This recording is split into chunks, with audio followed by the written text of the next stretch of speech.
તો વાત કરીએ સુરતની, તો આમ આદમી પાર્ટીના કોર્પોરેટર મહેશ અણગડે આજે સરથાણા વિસ્તારની એક લાઇબ્રેરીની મુલાકાત લીધી, ત્યારે ત્યાંના અંદરના દ્રશ્યો જોઈને ચોંકી ઉઠ્યા હતા.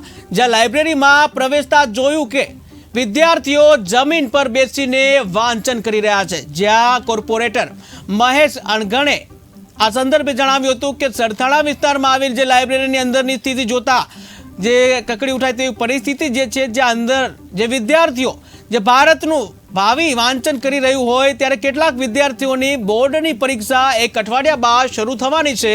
ત્યારે આવી પરિસ્થિતિમાં વાંચન કરતા જે નિહાળી કે મન જે છે આપણું કંપી ઉઠે છે એવું જોઈએ કે જ્યાં સુરત પાલિકાનું 8,800 કરોડનું જે એના કરતાં પણ વધુનું જે બજેટ છે આ વર્ષે પાર થયું છે, ત્યારે 8,800 કરોડમાંથી માત્ર અમુક રૂપિયા પણ પાલિકાના ભાજપ સત્તાધીશો જે ખુરશી માટે ફાળવી શકતા નથી. તો આના પરથી એવું ફલિત થાય છે કે ભાજપ શાસકો છાત્રોના શિક્ષણ બાબતે ગંભીર ઉદાસીનતા જોવા મળી છે. કે જ્યાં મહેશ અણગડે વધુમાં જણાવ્યું હતું કે ભાજપના જે નેતાઓની સભા પાછળ વર્ષે દહાડે 5 કરોડથી વધુમાં જે ધુમાડો કરતા શાસકો વિદ્યાર્થીઓના શિક્ષણ પાછળ ઉદાસીન શા માટે છે? શું તેમને બાળકોના ભવિષ્યની કંઈ પડી નથી? જેવા અનેક પ્રશ્નો જે છે ઊભા થયા છે.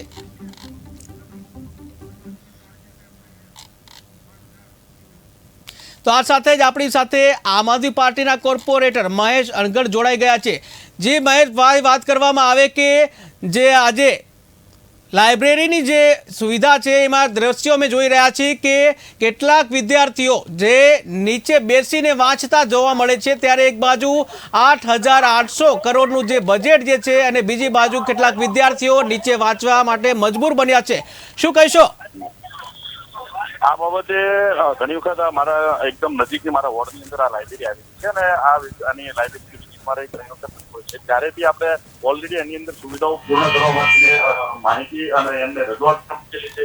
અને આ બાબતે જયારે ગઈકાલે સડનલી મારા પર એક કોલ આવ્યો કે બાળકોની અત્યારે એક્ઝામ શરૂ થઈ ગઈ છે અને બાળકો આવી રીતે વાંચવા માટે અને ખુરશીઓ નથી. ત્યારે સમગ્ર હકીકતો એવી બહાર આવી કે એપ્રિલ 2023 ની અંદર 1,000 ખુરશીઓની ખરીદી કરવા માટે થઈને જે તે ડિપાર્ટમેન્ટે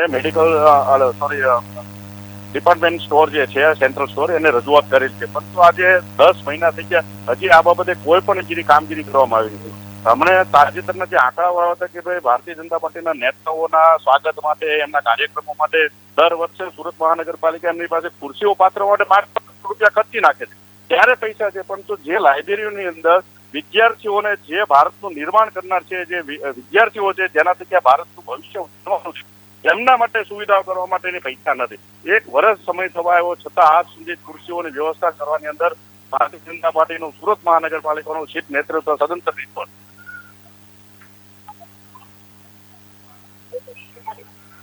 જે ખુરશીઓ જે વધુ ફાળવવામાં નથી આવી, વિદ્યાર્થીઓ નીચે બેસીને વાંચવા મજબૂર છે, ત્યારે બીજી બાજુ તમે જે કહ્યું કે ભાજપની સભા હોય ત્યારે ખુરશીઓ જે ખડકલા હોય છે, ત્યારે શું છે આગામી પ્લાનિંગ? આપ શું કરશો? શું રણનીતિ રહેશે જેથી વિદ્યાર્થીઓને ખુરશી મળે અને શાંતિથી બેસીને વાંચી શકે?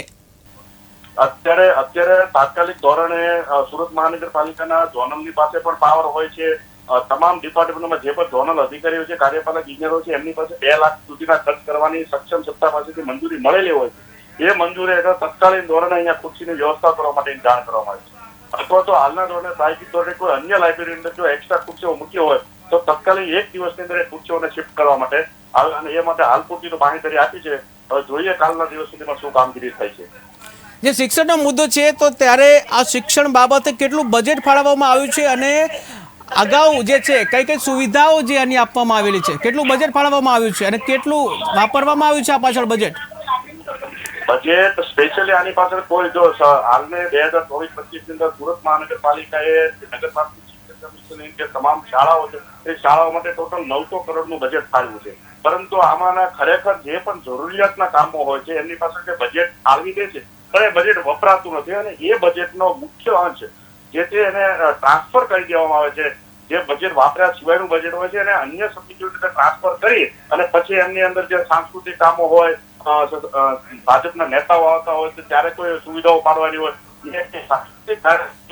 એ બજેટને ફાળવી દે છે. પરંતુ ખરેખર વિદ્યાર્થીઓ માટે જે જરૂરિયાત હોય છે ત્યાં બજેટ નથી ફાળવતું. એનો આ નમૂનો ચોખ્ખો સામે દેખાય છે. કે એક વખત અધિકારીઓ જયારે આ બાબતે વાત કરી, 1 વર્ષ જેટલો સમય થઈ ગયો છે, છતાં પણ હજી તંત્રે ખુરશીઓ ખરીદી નથી.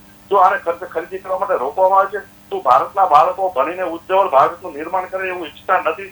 જાણી જોઈને આટલી હદ સુધી આ લોકોની પાસે ક્રૂરતા ચલાવવામાં આવે છે.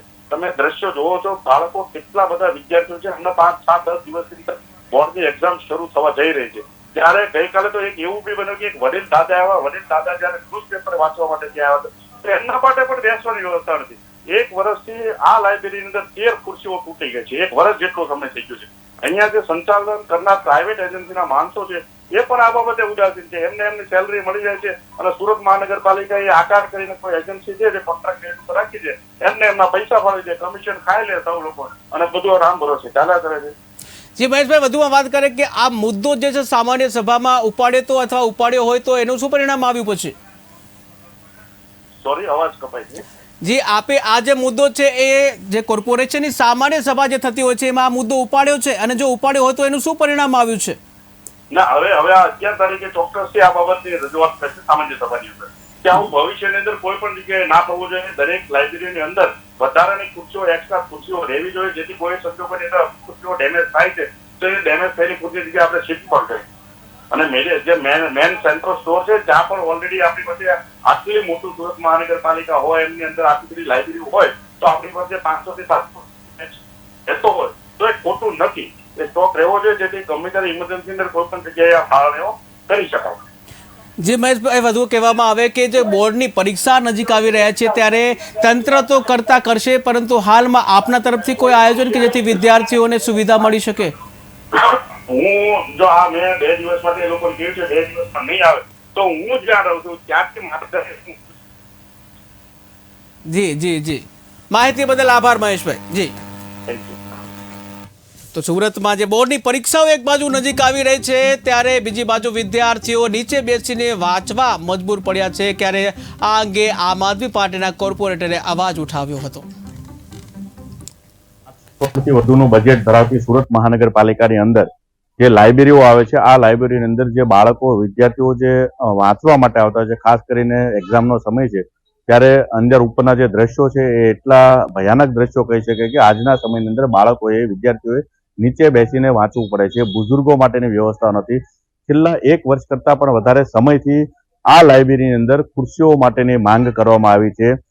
નર્મદ લાઇબ્રેરીની અંદર જે અધિકારીઓ બેસે તેમની સમક્ષ પણ આ માંગ મૂકવામાં છે. એ પણ અધિકારીઓ મજબૂર છે કે સુરત મહાનગરપાલિકાને અમે આના પહેલા પણ જે સેન્ટ્રલ સ્ટોર છે ત્યાં 1000 કરતાં પણ વધારે ખુરશીઓની ડિમાન્ડ કરેલી હતી, પણ આજ સુધી એ ખુરશીઓની સપ્લાય થઈ શકી નથી. ખરેખર સુરતના જેટલી સમયથી ભારતીય જનતા પાર્ટીનું શાસન છે ત્યારથી શિક્ષિત પ્રત્યે ખૂબ જ તે એમનો જે